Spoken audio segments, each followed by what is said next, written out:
Bonjour, bienvenue à cet exercice 2A et 2B sur la constante de produit de solubilité. Donc d'abord, comment tu sais que c'est un sel auquel tu as affaire?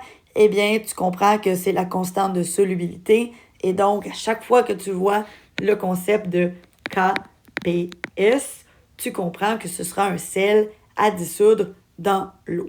Alors, ton sel, il est toujours solide. Tu as toujours ta molécule d'eau par-dessus tes flèches d'équilibre. Et ensuite, tu dois séparer ton sel. Le sel, encore une fois, on t'a mis un ion polyatomique. Tu comprends qu'il y a un indice, donc ça devient un coefficient.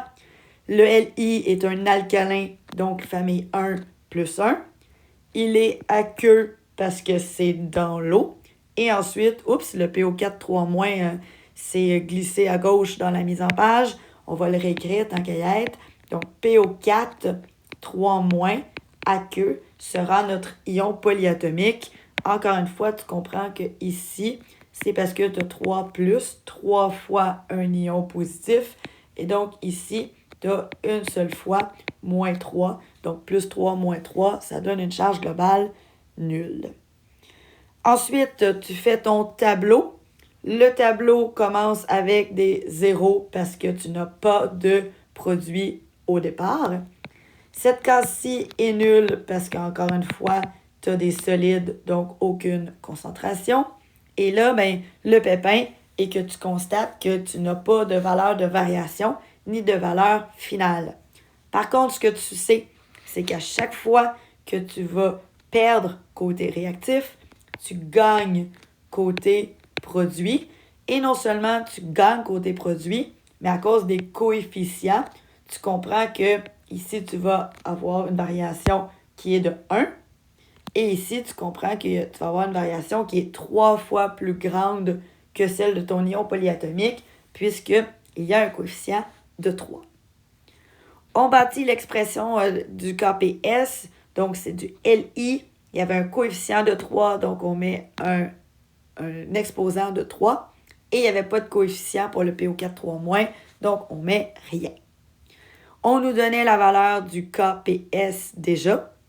Et après ça, on isole. Évidemment, en respectant les parenthèses, on comprend que non seulement c'est 3 à la 3, mais x à la 3.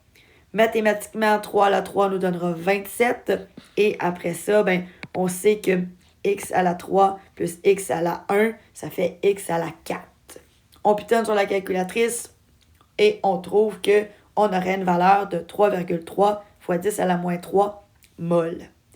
Pourquoi est-ce qu'on peut confirmer que cette valeur est bel et bien la solubilité molaire?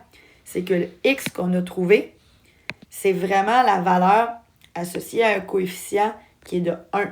Donc, à cause que c'est le même coefficient que la molécule, eh bien, on peut confirmer que la solubilité est vraiment de 3,3 fois 10 à la moins 3 mol par litre. Donc, voilà pour l'exercice 2A. Quel serait le petit ajout que nous pourrions faire pour le 2B? Eh bien, ce serait de transformer ça, dans le fond, de calculer en tant que super scientifique quelle serait la masse à utiliser pour cette concentration-là. Donc, si tu as 3,3 fois 10 à la moins 3 mol, personnellement, encore une fois, je suis moins dans l'équipe des formules. Je préfère utiliser les masses molaires. Donc, je sais qu'en calculant la masse molaire de 3Li, 1P et 4 oxygènes, j'obtiens 115,79 grammes pour une mol. J'avais ici 3,3 fois 10 à la moins 3 mol. J'ai donc obtenu une masse de Li3 PO4. Cette masse obtenue est de 0,38 grammes. Et après ça, deuxième calcul, je comprends que mon 0,38 grammes était dans 1000 millilitres. C'est la définition de mol par litre. Et moi, je le veux, parce qu'on s'est posé ici dans la question, sur 300 millilitres. Donc, 300 millilitres. Et je trouve une nouvelle masse. Et je trouverai la même chose, soit 0,11 grammes. Voici donc un exercice inverse du premier.